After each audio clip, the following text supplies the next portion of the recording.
I think we're live. Hey, everyone. Welcome to the Designer Show. This is Dan on with our good buddies, John and Kevin, with Renee. Who knows where the hell he is? Hey, everybody. Heck, it is. Hi. So, John and Kevin, how are you guys? Good. Doing great. Doing really well. Cool. Glad to hear it. What's new in your lives? I have a new grandson. Congratulations, dude. Yeah. When did this happen? Last Monday. Nice. Way to go. Congrats. That's what, 5? 6. 6. Atta Yep. boy. Yep. Gosh. I have a daughter that just moved to Spain to go teach English for a year. Oh, Cool. she did that. Oh, Yeah. Cool. So when are you guys heading over there? As soon as we can. Maybe Christmas. Nice. Yeah. I see Renee's eating lunch. Hi, Renee. There, Renee. How are you? Hey, Jeff. Hey, Norman. Welcome, everyone. Welcome to our show. Today, it's been a little while here because we had an off month where there was 5 weeks, but only 2 shows. So here we are on a new month, October, ready for a new show. So today we're going to talk a little bit about the same stuff we always talk about. Chief architect, right? Got some things on the wheel. I was adjusting some icons, and I see there's some that we probably covered already, but I want to try to cover them from a little different angle this time, maybe. Plus, we've added a few new things to the wheel, so we'll be talking about that stuff. And as usual, I want to talk a little bit about some of the cool things that we have coming up. So let me share my screen here, which would be this. John, can you turn my screen on? Make a producer out of you yet. Am I showing my screen? You are. Okay, cool. So we do have some new live classes coming up if anybody's interested in that. We do have last week, second to last week of October, it looks like, Monday, Tuesday, Wednesday, we have our beginner and intermediate class coming up. And this class is really for the new user and chief architect, as well as someone that may have been using the program for a while, but hasn't really taken any formal training. So you've been kind of working your way through the program. You haven't done any, formal online videos. You're just kind of getting by with it. So if you really want to learn how the software, all the pieces fit together, beginner intermediate class would be great for you. We're also introducing a 2-day intermediate class and a 2-day advanced class that it's actually. So the intermediate class, we're going to dive deeper into, here it says intermediate over here. So we kind of take you through that beginner into the intermediate beginning stages. And then in this one, we continue to take you through more information into the intermediate. So, if you're kind of good with roofs and you understand how they work, the intermediate class, we're going to dive deeper into some of the things you could do with the roofs. We just get more time, more opportunity to dive deeper into different parts of the program. In the advanced class, another 2-day class, we'll dive even deeper into certain areas of the program and hit on some areas that we don't really have much time to hit on in some of these other classes. We'll get into terrain and how to create plot plans and how to do some more, high level rendering and that kind of stuff. So it just gives us a chance to just dive deeper into parts of the program, as well as get a chance to ask questions. So we have a lot more Q&A in the advanced.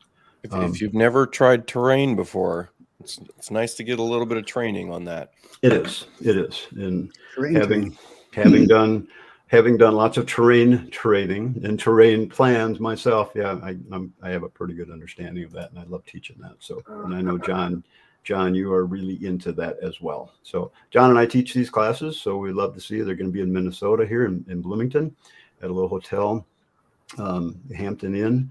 They have nice rooms. It's a nice little hotel.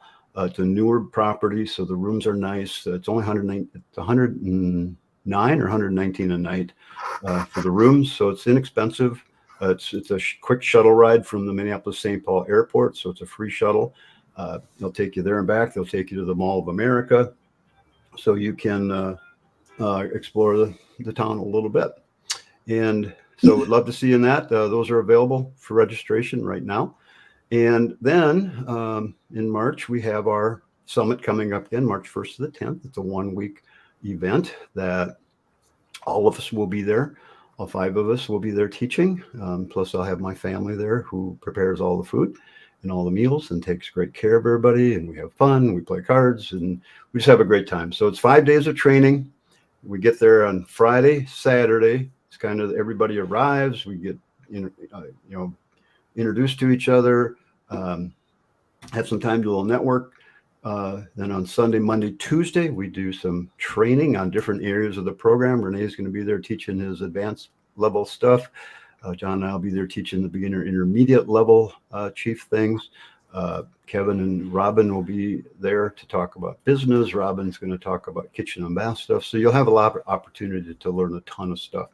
And we also spend time in the evenings talking about the business of design and what you could do to improve your cash flow in your business. And it's really a lot of fun. Those last year, I think those are kind of the funnest part of the program, is when we did some of our evening meetings.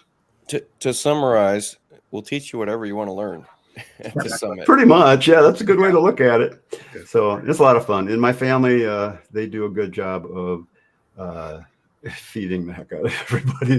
They create all these great meals and just do a great job of taking care of everybody. So it's really a good deal. Yeah, the food is excellent. Yes. And then Wednesday, we take the day off to just explore the Outer Banks, do whatever you want. You stay there networking, learn whatever you want to do. Thursday, Friday, we get back into some heavy duty training where we're all going to come together and really dig into the program. And then Saturday and Sunday, everybody takes off. So you're welcome to leave on Saturday. You could also leave on Sunday too and stay the extra day and do some networking. So great opportunity to really dig deep into the program. So those are some of the things we have coming up. So thanks for taking the time to listen to my little commercial there. And I booked my trip to KBIS 2024. So I saw that. So you're going to be there. I'll be there. You'll be in the booth teaching Chief. And of course, they're going to really pay you a ton of money this year, aren't they? We laugh about that because Chief doesn't do that. They love it when we come and help, but they don't necessarily want to compensate us. I'm keeping a tab. Yeah, you probably should, because they owe us.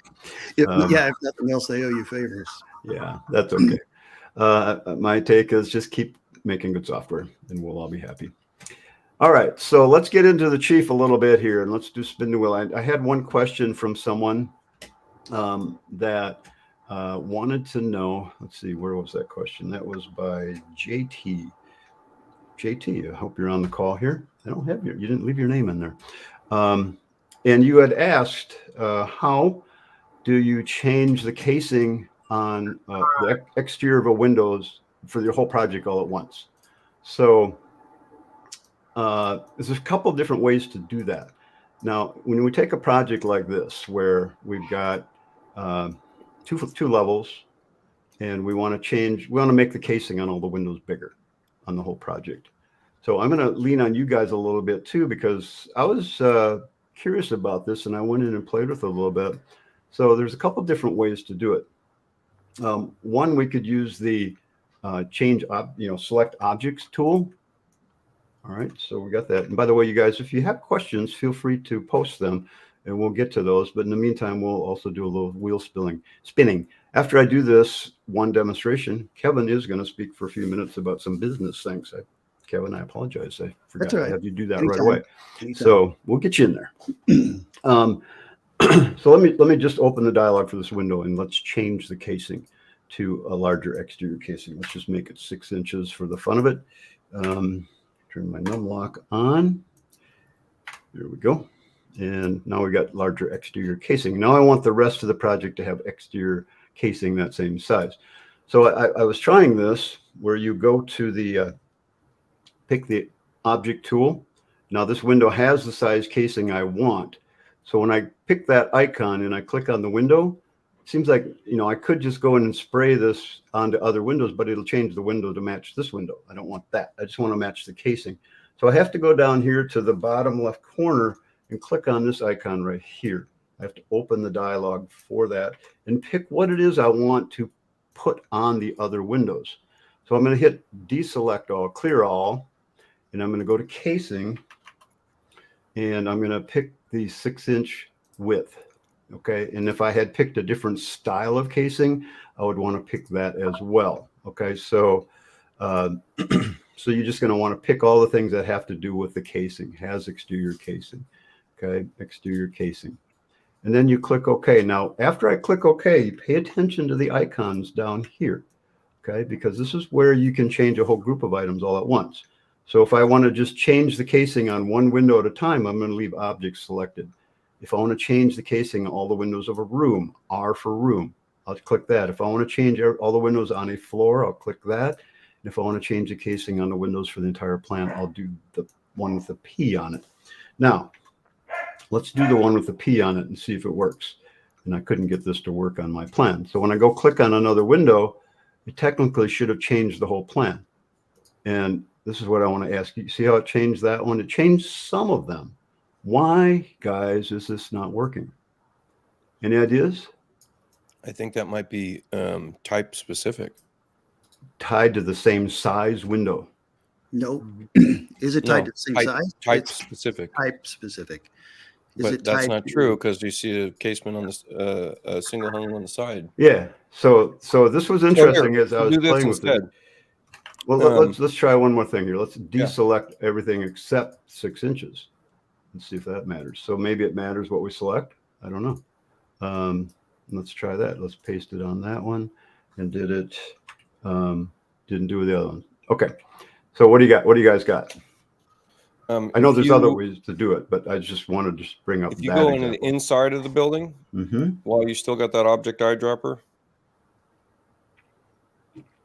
so do your object eyedropper on the one you want to use. Okay, so let me get back here from the inside. Okay, so let's go to that one.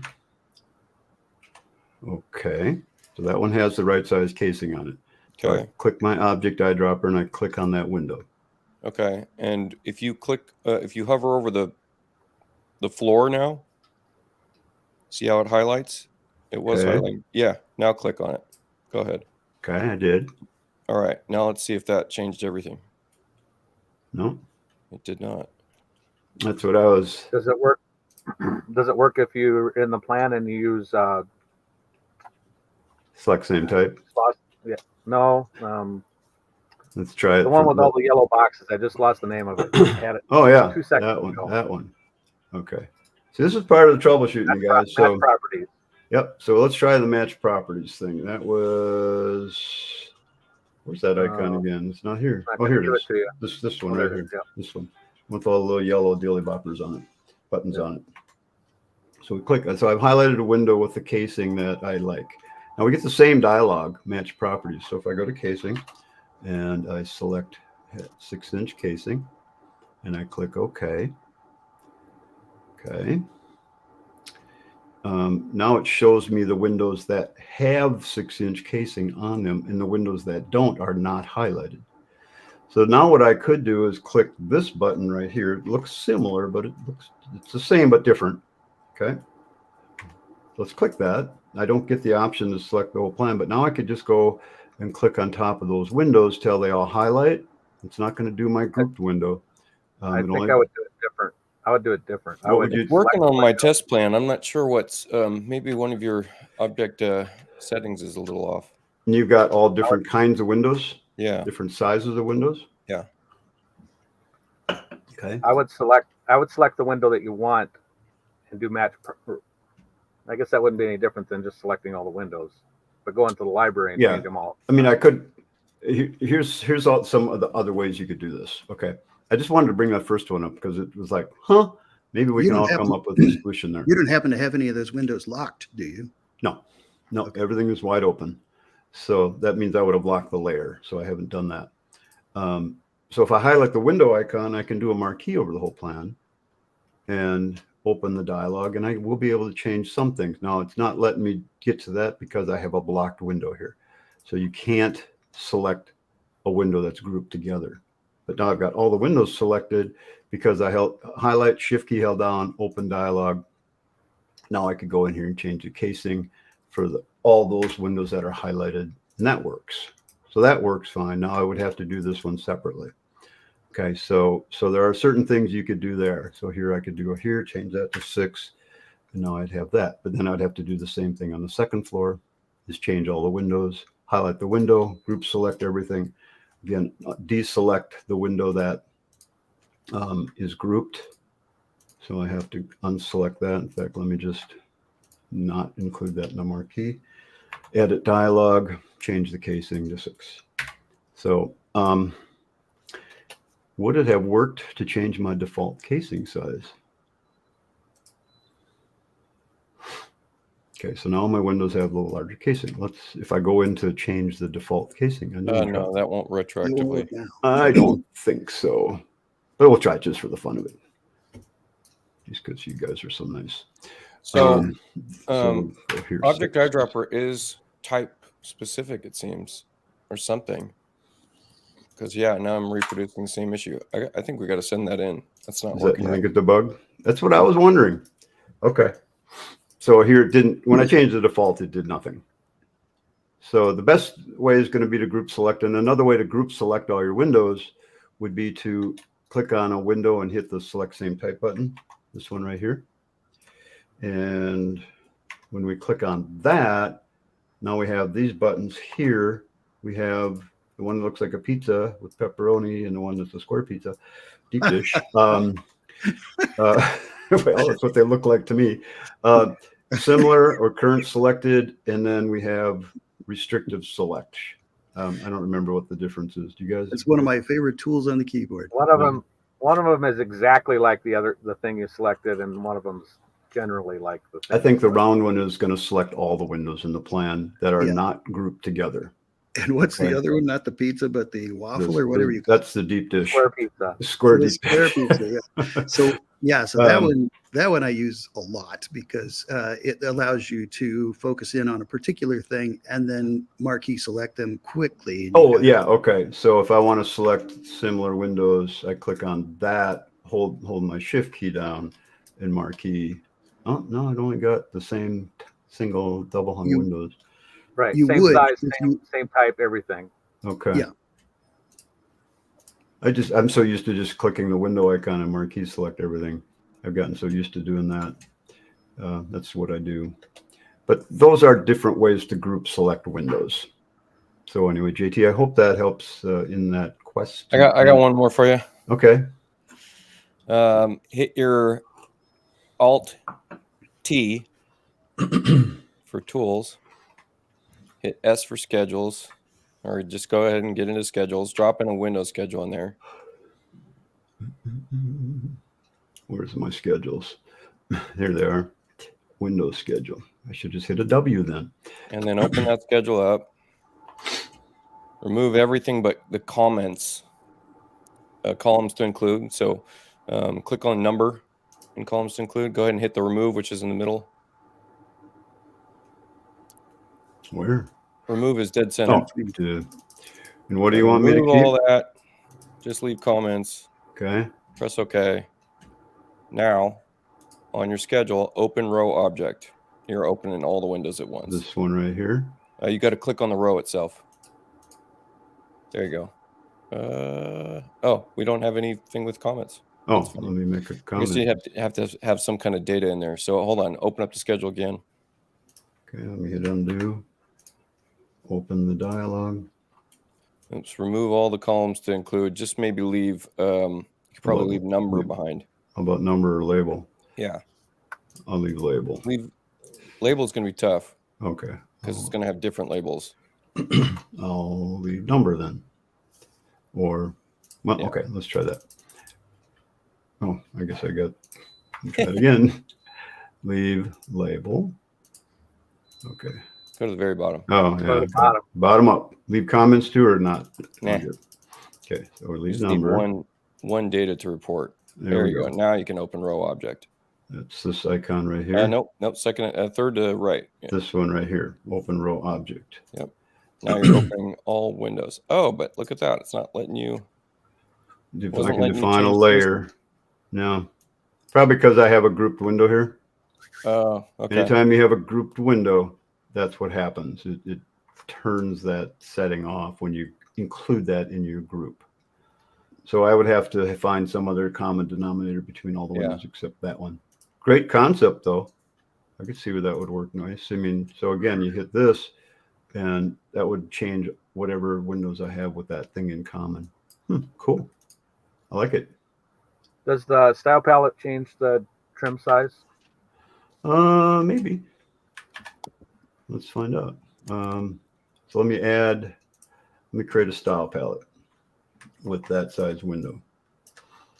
Actually, I think I have all 6-inch on there now. Do I? Renee, you want to explain a little bit more of what you were trying to accomplish with that schedule? We were limiting the schedule down to just a common reported value, and that way it's because we have grouped similar items in the schedule set. Now we're able to select and modify a bunch of windows at once. I'm going to create a new style palette. So my new style palette has a window on it with 1-inch exterior casing. And I just crashed. Yes or no? Oh, bam! Didn't like that at all. Oh. That was a hint. Well, while you're recovering, on that marquee select similar tool that I said that I use a lot, you were pointing out how you would just click on a window and then group select other windows. Mm-hmm. One of the things that I like about the marquee select similar is that you don't necessarily have to click on only one thing. For instance, if you are, let's say that you're building a deck and the deck has piers underneath it everywhere and also has posts underneath it everywhere. And then for whatever reason, at the staircase or some other thing, you want to group adjust those things that have to do with the stairs and change their pier size or the post size or both. You can use things like the marquee select similar to grab multiple items, the pier and the post, and drag it across your plan, even as congested as it may be. And you get only those piers and posts underneath all of that structure that you've got, and you can manipulate it however you want, that grouping that you just grabbed. So for instance, if I only grab the marquee across the staircase, I could change the vertical post to 4x4 and the piers to 12-inch, where everything else is 6x6 and 16-inch. Things like that work out really well for that marquee select similar. Okay. You can still do a tool restrictive selection if you have a framing member selected. Yes, that too. Yes. Okay, so if I want to put that casing back into my plan from the style palette, how do I do that again? Why did it? This is not a style palette. User catalog. Where did my style palette go?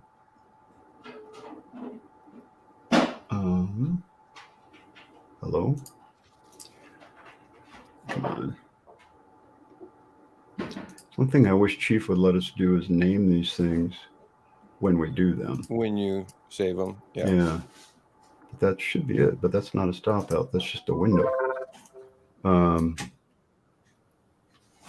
Let's try it again. So let me click on that window where I made it 1-inch casing. Click the style palette. I want to create a new style palette. Oh, here's where I would name it. Okay. So I can do it on that. And now if I go to my library, come on. There it is. 1-inch casing. Well, it does look like that. So what? Oh, there it is. So now I go back to my plan. See, it's a spray can now. And I could hit the entire plan and click on the screen. You can click in the inside of a room where it was highlighting. Yeah, but anywhere. It did. It changed. It's got a highlight. Yeah. So style palette would work for that then. Yeah. Oh, it did change the entire plan. So let's look. So I should have all 1-inch casing everywhere. Bam. Oh, it did it everywhere except grouped windows. So these windows are grouped and these windows are grouped. Can you? So could I still use that style palette on? No, it doesn't work on a grouped window. Nope. Nope. Okay. JT, You have to temporarily ungroup those windows to get it to work. Yeah, or I could just open the dialog for that and change it for the entire group at once too. Can you do both the grouped windows at one time? Select them both from that view? I doubt it. I think you're going to get that same situation where you get just what layer. Oh, there it did. By golly, it did. It allowed me to do that. I didn't know you could do that. So that worked. So I was able to change the groupings at once. So I like that style palette idea because JT, you are also asking because you look for different casing all the time in your library. And how do you find that casing? So we're going to let that one stew for a minute about how you find things in your library. And we'll have Renee talk about that at the end. So Renee, make sure you notify us when there's a few minutes left so you can talk about that. We're going to put that on your plate. All right, Kevin. Yeah. Tell us a little bit about communication. All right. Oh, shit. You who I got to watch shit. my mouth. I'm sorry. Shoot. Sorry. I was trying to switch screens and I think I goofed, but now we want to have Kevin up here. We get solo layout We do again. that. There, no. Have they changed that on us? How we get Kevin to be solo layout?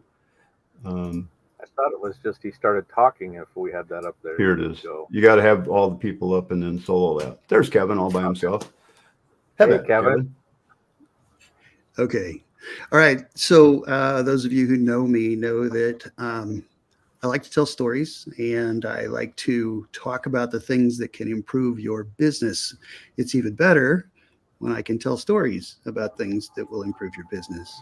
So let's talk jargon, or let's speak jargon, or let's speak English, but at least let's speak clearly, no matter what the language is. In a recent consultation I was having, I was helping a designer work through an issue that had come back to haunt him.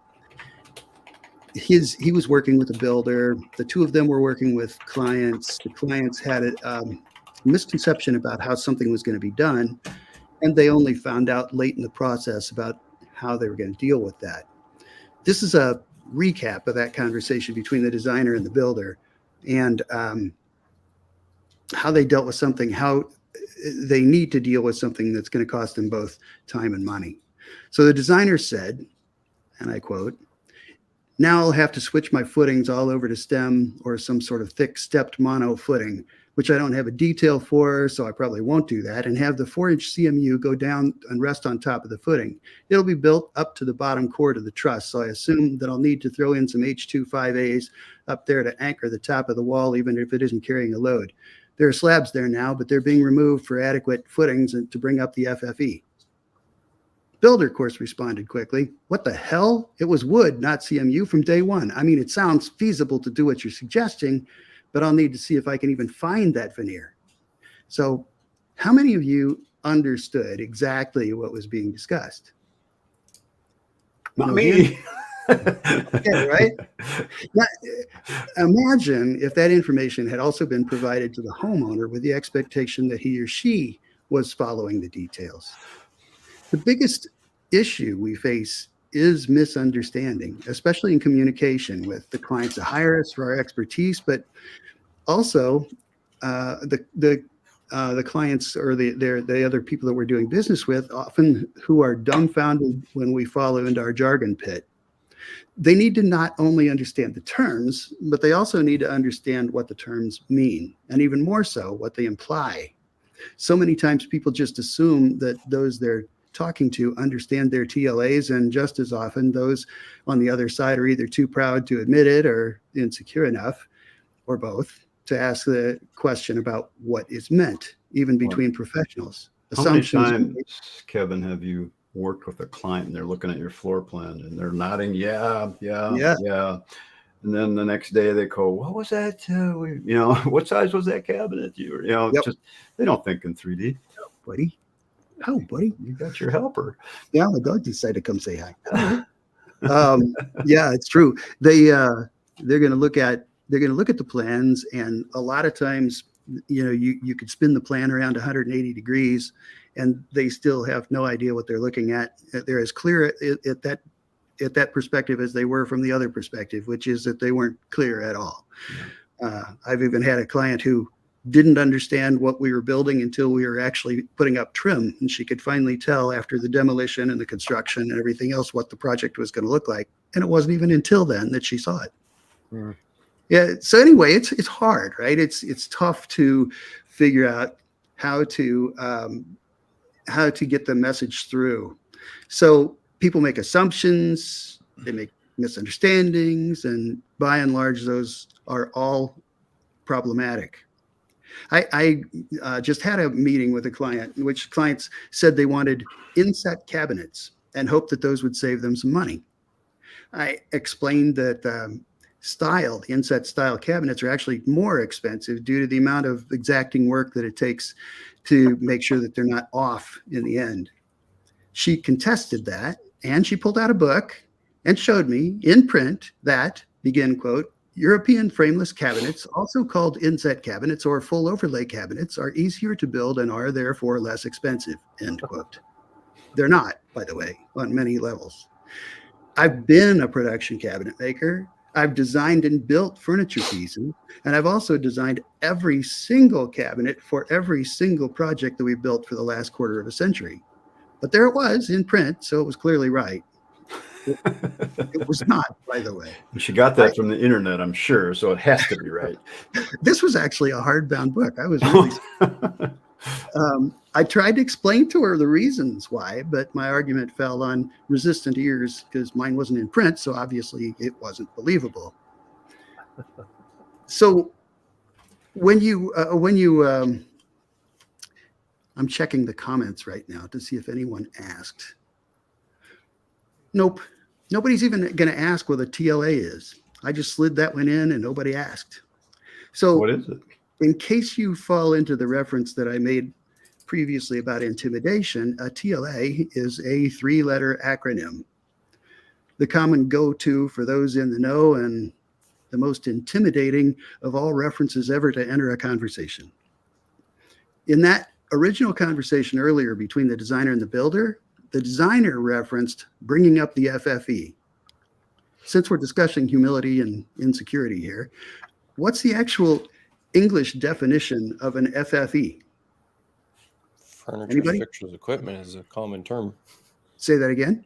Furniture's, fixtures, equipment is FFE to me. Well, in architecture, the Finished floor FFE, elevation. yeah, it's the first is the finished floor elevation, but even that is unclear. That is, do those words mean the elevation of the finished floor, or do that mean the finished as in completed floor elevation, as in the drawing itself? Think about it. English is confusing.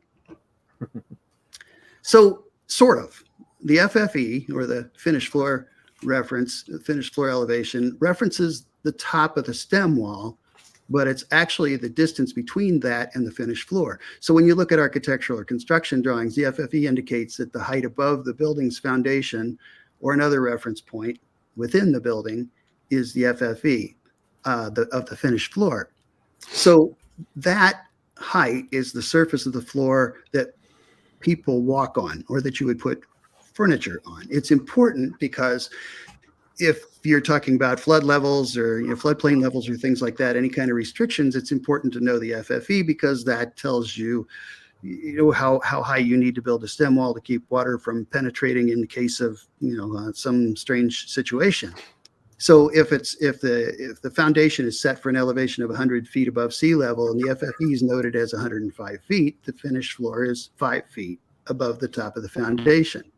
So that's crucial in that situation, and yet it's a term that most people don't understand. Right. The point of the FFE is to protect against water penetration, et cetera, which is why the top of the stem wall height's important. But even then, the top of the stem wall is a reference that can be argued. For instance, Chief considers the top of the stem wall to include the sill plate, but that doesn't make any sense since foundation forms are designed at typical heights, not typical heights plus 1.5 inches. So you always have to be aware of the difference. Plus, nobody else considers that the concrete stem wall will include a sill plate. So who's right? Who's wrong? I don't know. But it all has to do with your particular jurisdiction and the way you communicate your thoughts to your partners and your clients.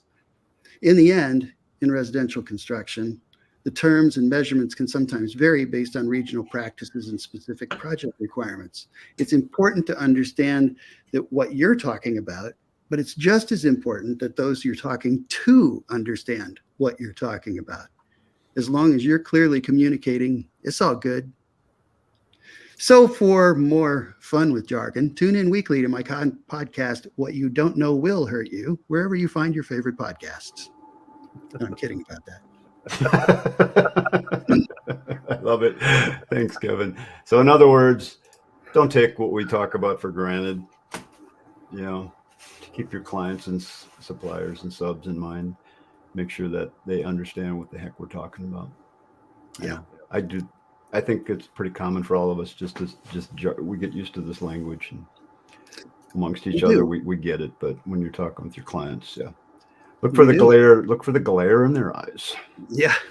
And even then, even talking to each other, you can see, I mean, I just threw in 3 or 4 possibilities of how the terms could be misinterpreted between people who understand the terms. So it's really important to be clear and make yourself clear in whatever you're doing, or you're going to end up revisiting those problems and costing yourself money down the road. Exactly. All right, let's go spin the wheel. Thanks, Kevin. That was good advice. So I hope you guys take that to heart. All right, let's get to, what am I doing here? Full screen. The screen, and I'll switch to the right screen, and let's spin the wheel. Some of these icons we've talked about before, but I want to try to take a little different spin, pun intended, on some of them. If you don't mind, select, what does that one mean? Who's got it? Is that Let's move rectangle to other rectangle. that's what it is? No, transform, replicate. That's what I was gonna say. All right. So how many of you guys on the call, you guys and gals, people, like to draw the same half of something again? Raise your hand. I'd like to do twice as much work. Most people would say no to that. So transform, replicate. My saying is never draw more than half of anything. We use transform, replicate objects. So this is actually one I should have taken off the wheel because I've talked about this many times. Let's say you want to make a duplex. All right, so I'm gonna make this house into a duplex really quickly by doing a transform, replicate. And hold up, what am I doing? I'm thinking of. You're thinking of area. Jeez. Edit area. All right. Okay. Let's do this. I'm thinking of reflect is what I'm thinking of, not transform, replicate. By the way, the hotkey for transform, replicate is a T. No, there's no hotkey. That's temp dimensions. Is it really? Yeah. Oh, well, I like to set up my hotkey for transform, replicate as a T because I use it a lot, but I haven't done that with X15 on this computer yet. So if we go up to the pull down menu and we go to the tools menu, go to toolbars and hotkeys and customize our hotkeys. And I'm going to go to type in transform, replicate, and there's no hotkey assigned to that, but I use it all the time. So let's put a hotkey in there, and I'm just going to assign the T to it, and I'll hit assign. Here it didn't tell me that it was set up for the temporary dimension. So you must have assigned temporary dimensions to the T on yours, Renee. No, I think that's out of the box. Well, I haven't touched it, and it didn't tell me that it was assigned to the Oh, how about you guys test yours and see if it works? Now I'll hit OK, and so now when I want to go to my transform, replicate, it brings that box up right now.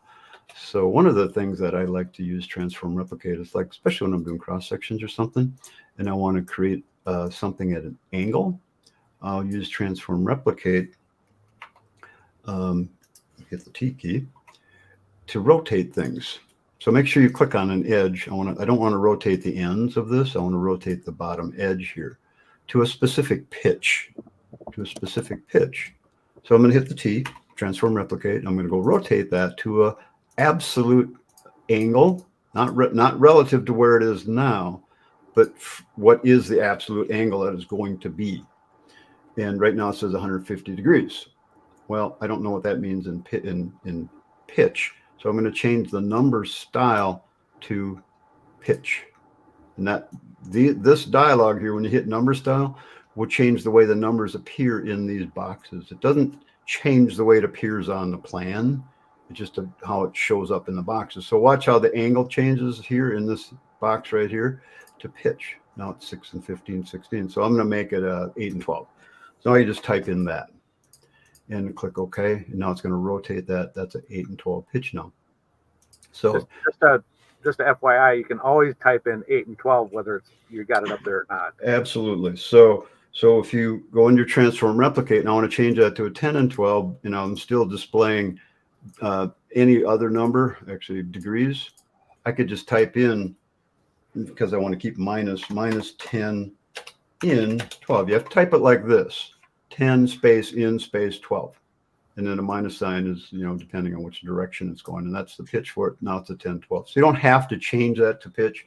You just have to type in the number like that. So you can you can type the numbers into that. In fact, you can type in any of these numbers into any box at any time, and they will work. So just an FYI for you there. But good point. All right. Make sense? Back to the wheel. Back to the wheel. Let's spin it. I don't have any sound. Where'd my sound go? Ta-da! CAD. What is that one? It was nice. Yeah. You guys know what that one is? Is it default CAD or No. something like that? No. Mm-mm. Come on. You had the CAD part right. No, you didn't. Actually, create your own pattern out of CAD lines. Oh. So if you want to create a special pattern, so let's say you draw a box you draw a bunch of stuff that looks like that.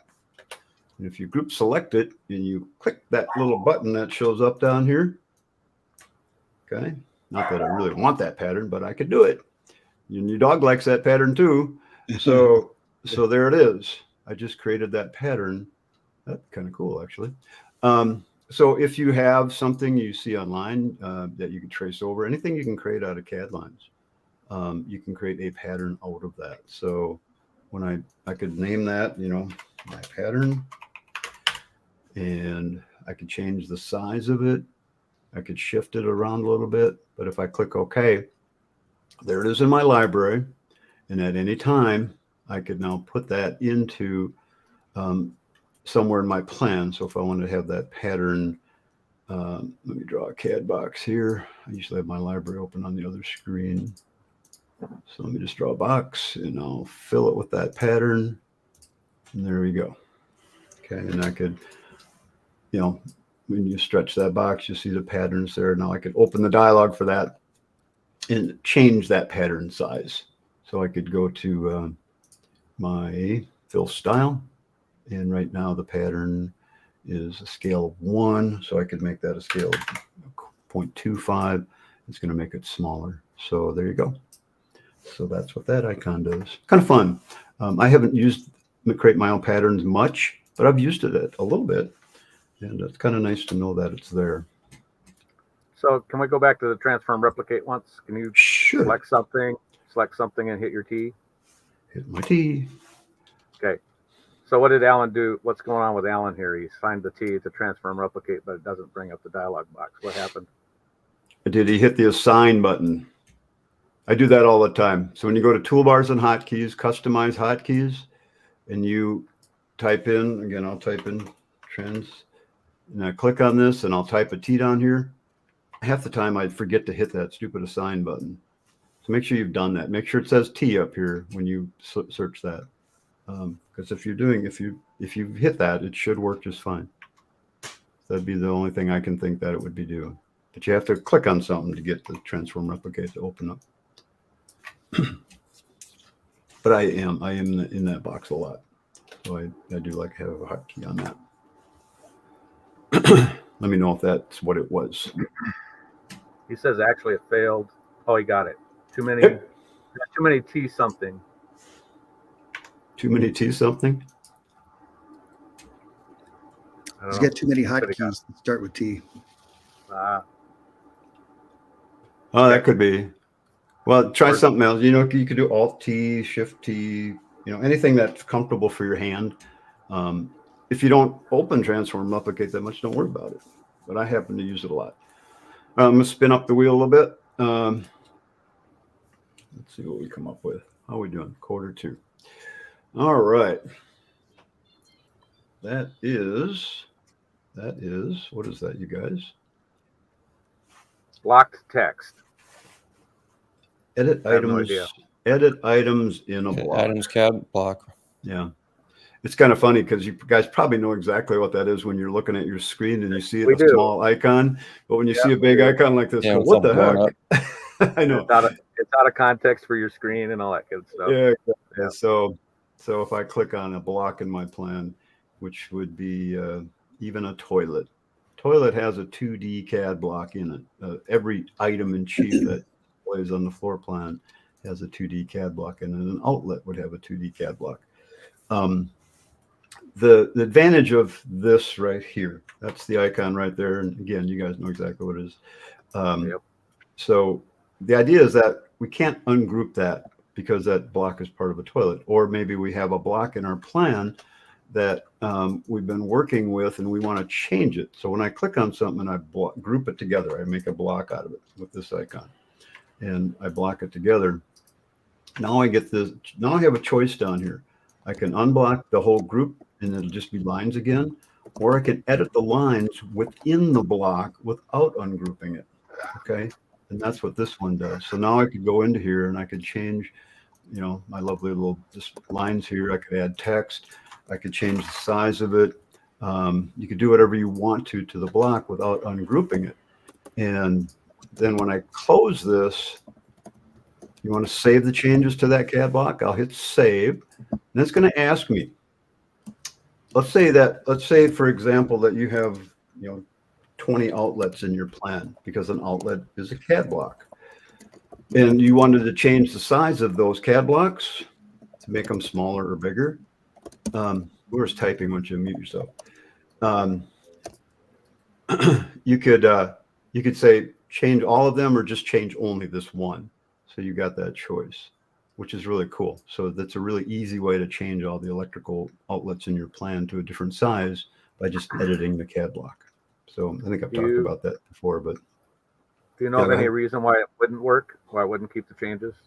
Have you run into anything like that? Have I? No. No. Okay. Unless you have a nested block inside of the block, maybe. Let's try that. Let's just real quick. Let's save that. Okay, so I just made some changes and I'll say this instance. So let's add some more lines. I'll add some like that. Now let's group all of those together because this is a block already. And now I'm creating another block out of this. So I have what's called a nested block. Okay, so let's block that. Now let's try to edit this. And let's see, so I can edit those single lines, but here's the block yet. So now I would have to probably do that again. Now I could get to that nested block and I could change that. Then I could get out of that. So now I've got two block lines, two block tabs open. I've actually never done that before. So that's kind of cool. So I'll save that and I'll save only or all. And now I have my nested block inside of my other lines, which I could change. So you're causing some dangerous problems here that I've run into before. Tell me what the danger is. If you make a CAD block within a block that's for, say, a symbol, for instance, and at that time you were using custom layers, and then later on you decide you want to delete all your custom layers, you won't be able to delete them until you find that nested CAD block, which I'll tell you from experience can take hours. Okay. So be careful with it, in other words. All right, that makes sense. Try not, make sure you're just not on some custom layer, because down the line that might really mess you up. Sure, I could see that. Yeah, makes sense. Anyway, but that's what that's all about. The other thing is when you stretch a block out like that, where I grab the center handle, I can't ungroup that now. Can I still edit that? Oh, I can.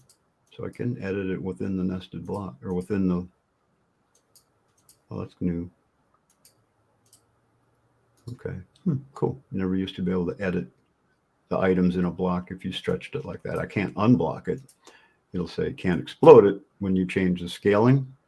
So what you have to do there is open its dialog and change the scale factor here, the height and the width back to so they match. So if I go 1 and 1 again, now I can unblock it and ungroup it. So that's what that's all about. Okay, enough of that. I hope everybody found that a little helpful. If you didn't know Like about some that people were having issues with trying to use it here and there. So maybe come up with more specific stuff and ask a question later. Yeah, if you're having trouble with something, if you can give us a little bit of what you're doing when you're having trouble, that helps quite a bit. Okay, let's do another one. Wait a minute. I want to pin this comment. Okay.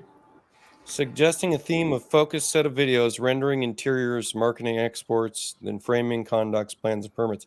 That sounds an awful lot like a course you might pay for. That's called a 3-day course. That's a good one. What was that comment? Which one? I was just seeing who posted that. Okay, let's keep moving on here. I just spun up number 1, lighting. That's a Robin question, but I did change it on my sheet where I have the number 1 listed, and I changed it. Discuss how to show remodeling framing. And I got 7 minutes to do that.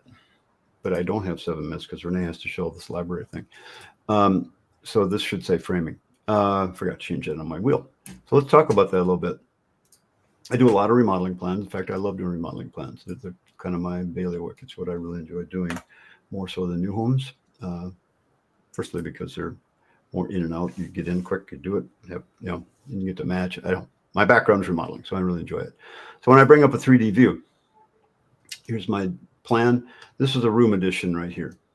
And I want to be able to show everybody the framing in the plan. All right. So what I do in my plan is, so I've framed all the walls. Okay. So on my floor plan, I hatch the walls so they look different. Okay. You could hatch them with whatever color you want using the wall hatch tool right here under the wall tools. And by the way, if you want to change all the hatching at once, highlight the hatch tool here and marquee select, and now I could change all the hatching to something different if I wanted to. I fill style, maybe I want to make it all solid, so I could do that. Okay. You could also do the select same type thing, but you have to get to the hatching first. So you do have to highlight the hatch to get to that, or you have to click on the wall and hit the tab key. All these options we have these days, it's like, geez. Anyway, so when you click on the wall, set that wall on a different layer. So I've set my walls, and I created a new layer called walls normal new. Okay. So it's always right next to the walls layer. Walls normal is new. Okay. I put my roof planes on a different layer.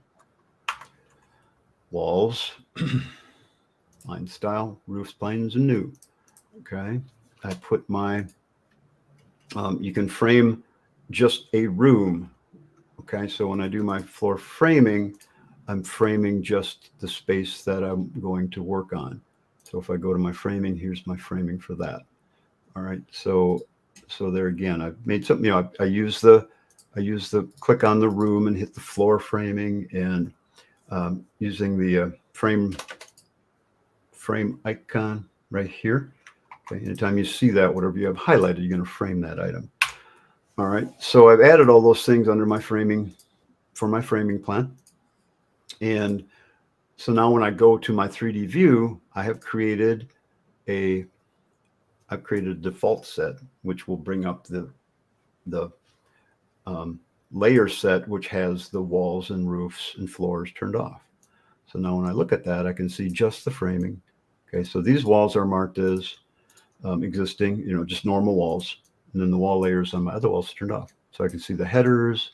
I can show people, yep, I'm going to need a post in the basement right there to support that header. So you can really have a lot of fun showing all the framing in your plan. And it's not just fun. You're showing very productive things that you're going to do in your plan. It took me about an hour to get all the framing in the plan exactly the way I wanted to. I see I have my deck framing turned off. Let me turn that back on. No. No, where'd my deck framing go? I must have accidentally deleted it. I was screwing around with this plan, so I probably did. This is not the actual plan I'm working on, but so there's, so I put the framing for the soffits in the header. I mean, it's pretty damn accurate. So when I show this to the builder, it's like, yep, there you go. So fun little project. So what's the benefit of using the hatch tool over the fill, changing the fill in the wall? What's some benefits? I use it on my demo plans. It's just a quick way to note some section of a wall that's demo. It's great in a remodel workflow. I do that all the time too. I mean, you can take the hatching in a wall. I just like the hatching. It's simple. Because, well, I'll tell you the benefits. Sometimes you don't want to split the wall up, make a bunch of breaks, but you only need one section of it. Yeah. So here I can show that wall is going to have just framing there. That's new. Closed a window up or a door up or something like that. So you can do that with the wall hatching. The advantage you could create. Let me put it this way: however you want to designate the difference between existing and new or different types of walls. Great, create all the wall types you want. I used to do that in my plans before Chief had this lovely little button here that allows us to frame individual walls. Because now I would just frame the walls that are new. And so I used to have two different wall types. It's just more to keep track of is all. But if you've got a library full of existing walls versus new walls, that's fine. Nothing wrong with that. Yeah, there's instances where you need some section of wall filled and it's right next to a window, and good luck breaking that wall next to a window. Although it's better now in Chief. It used to be you could not do that. You couldn't have a window overlap a broken wall. See, the hatching won't show up there. But I think now you can. But try to break that wall right next to the window. Right next to the window. Yeah. Oh, we'll let you break it right in the middle. That's interesting. Yeah, it did. Yeah, so it does. So what I typically do when I have a wall I'm breaking, I'll put CAD lines where I want to break it. And then I can snap to those CAD lines. And that works really well. So put the CAD line right there, hit my break tool, the 3 key, and click on the line. And I broke the line because I had the line selected, not the wall. And we didn't used to have wall hatching defaults, but I think we do now. Is that right? Yes, you can click on the wall tool and you can double click on it right there and set your wall hatching default, or you can do it in the defaults as well. And you can add it to the library now, which I don't think you used to be able to do. Just the way I created that hatch pattern before, that hatching in my library, I should be able to grab that and put that hatch pattern. Let's see if I can do that. Come on. This comment from Alan Lehman. Yes, this has got to be true. What's got to be true? He's assuming you had new versus existing layers for your walls so that you could turn them off in that view to show the framing beyond it. Right. I mean, again, I drew all my walls with the same wall, but when I was ready to do the framing, I took the new walls and I put them on a different layer called walls normal. And that way I could turn those walls, I could turn the skin of the wall off. Because when you turn those off, then it will show the framing beyond once he hits the frame, those walls. All right, JT had a question. Our time's up here, but JT had a question about he wants to put casing. How do you find casing in a library real quick? Do you want to take that and show your library magic real quick? Casing it, well, they just changed all of the, let me see if I can present here. They just changed all of the molding names from their old names. Or back in the day. What now? They changed all the molding names in the library recently. I didn't know that. Yeah, so it used to be CA-001 was our square base molding. So that's no longer true, right? So now it's a little bit more intuitive. If you just type in let's see if we can zoom in on this. If you just type in BM, you're going to get to a bunch of base moldings. I'll be darned. Versus CA-001, which was kind of an arbitrary thing, right? Yeah, that makes sense. So if you just open your library and look at the different casings, you should be able to get to them quickly. And then So let's see if we get into. that's a nice little plan you got. Is that your house? This is the downloadable Breckenridge one. Oh, that's one of Chief's plans. Yeah. So Okay. I'm pretty sure BM03 is like their new CA001. Versus brick mold. Or I know it sounds like brick mold, but it's BM. Same thing like crown mold. They just changed it to CM. Right. And then you can limit based on. Cool. Never noticed that. There you go. CM01. So for casing, I can't remember what they changed it. Okay, they just changed it to CA for casing. So grab that casing and make a copy of it and put it in the user library and tell them how to find it real quickly. Okay, so copy to user catalog is what I'm doing now. So you right click on it. Yeah, and so now it's going to be in my user catalog. I can, in my search, Did it hold the name when you copied it? What's that? Does it hold the name when you copy it from the? Yeah, it does. Yeah. So I can type in user and arrow down to user catalog as a filter, and then I can type in CA. Actually, it clears the user. You got to do CA first and then user. But now it's looking for that name. Well, show them how to rename it and how to tag it. Then we'll call it a day here. So here's my casing, CA04 casing. We can rename right here by right clicking.